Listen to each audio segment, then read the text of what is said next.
Quoi surveiller à la bourse ce vendredi 31 octobre, avant marché boursier évidemment. On regarde toujours ce qui s'en vient. Ça peut nous aider beaucoup là, pour les investisseurs à la bourse. Et là, je regarde ce matin les indicateurs de Wall Street. On est au vert. Hier, ça a été rouge. On va tout le moins être très partagé. On est dans le rouge, effectivement. Donc là, ce matin, on rebondit. Pourquoi? Des très bons résultats, notamment d'Amazon et d'Apple en après-marché. Et là, ça a un impact sur les indices. Le Dow Jones monte de 110 points au moment où je vous parle. En avant-marché, le S&P 500, 57 points au rebond. On revient franchir les 6913 points. Le Nasdaq, 26 252, 370 points de rebond au moment où je vous parle. Le pétrole baisse de 16 cents à 60,41 $. Le Bitcoin reprend du service. 1930 $ de hausse, 110 219. L'Ethereum, 3874,71 $ en hausse. L'or monte de 6,10 $, 4029. L'or rebondit hier. Autour des 3900 quelque chose. Et là, hier, on a fermé dans le positif et je regarde le rebond, là, 4029 $. Donc, on a refranchi les 4000 $. Hausse de 6,10 $, mais au cours des dernières heures, on était à 4002. Même, on est allé chercher les 3999 et plus. Je regarde le 3988. Donc, l'or positif. Il y a des acheteurs pour l'or. On a eu un sommet, le 4400 US. On avait redescendu à 3900. Là, on remonte 4029. Parallèlement à tout ça, il y a plein de résultats financiers. Trump qui est de retour aux États-Unis avec quand même une espèce de feuille de route assez impressionnante. On a eu des ententes, on est allé chercher des ententes avec des pays, des ententes commerciales sur les tarifs, les terres rares, beaucoup de... Gagne du temps, Trump, avec la Chine. Je pense qu'il est en train d'entourer la Chine, là. Les terres rares, beaucoup d'ententes. Éventuellement, le Canada va venir sur le terrain. Netflix qui annonce un split 10 pour 1.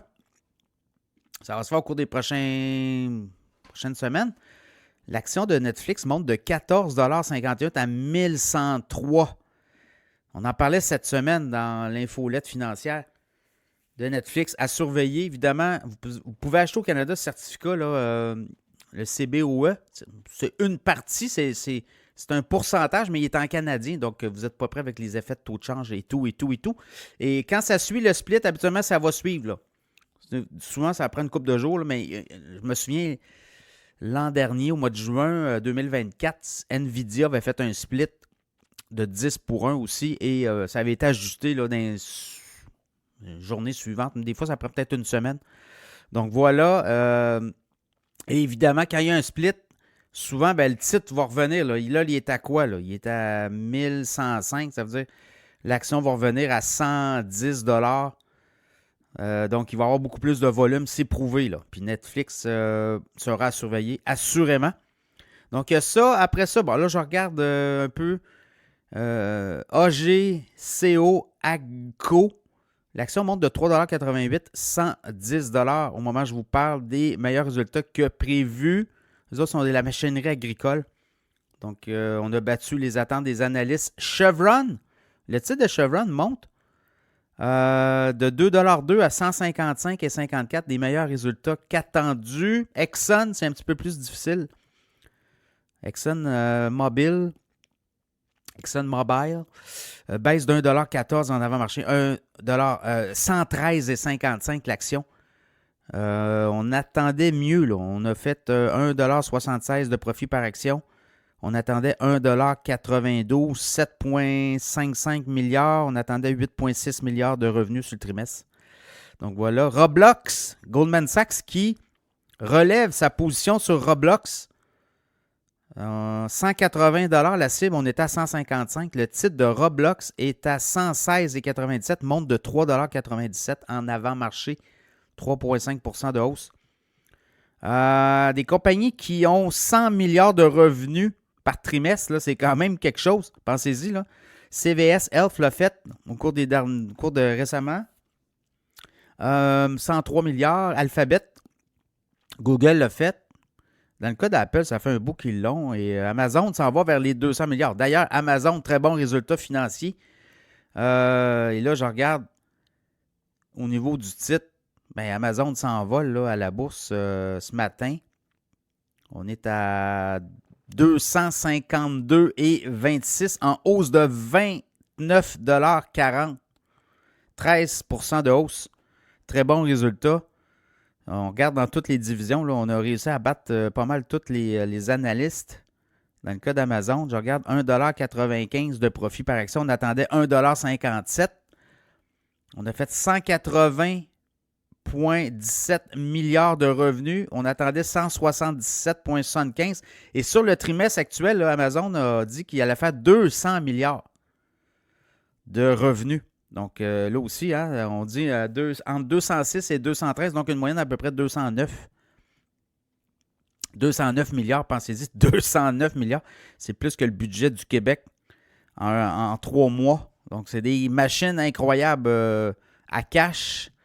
Amazon, donc le titre monte. Apple aussi, très bon résultat. On a fait 1,85 $ de profit par action. On attendait 1,77 $. 102,47 milliards. On attendait 102,24. Donc, on a battu les attentes des analystes. Apple aussi monte en après-marché, en avant-marché. Il monte de 5,49 $ à 276,89 $. Apple, on en a parlé récemment dans l'infolette qui est à surveiller. Depuis, depuis un mois, là, le titre à 200, même je regarde au 10 octobre, 245. On est rendu à 275, 276. Donc, oui, les Big Seven fait bien. Cloudflare aussi, compagnie qui fait beaucoup dans le data, là.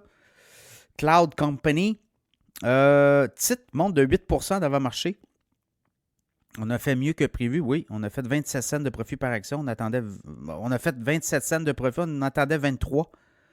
Profit, mes revenus, 562 millions. Cloudflare, on en a parlé récemment aussi dans l'infolette. Coinbase fait bien aussi. Des revenus au-dessus des attentes. On attendait 1,10 $ de profit par action. On a fait 1,50 $ et 1,87 milliard. On attendait 1,8. Donc, Coinbase va bien aussi. Voilà, ça fait le tour. Aujourd'hui, beaucoup de résultats financiers. Et est-ce qu'on va être capable de rester dans le vert? Ça va être à suivre.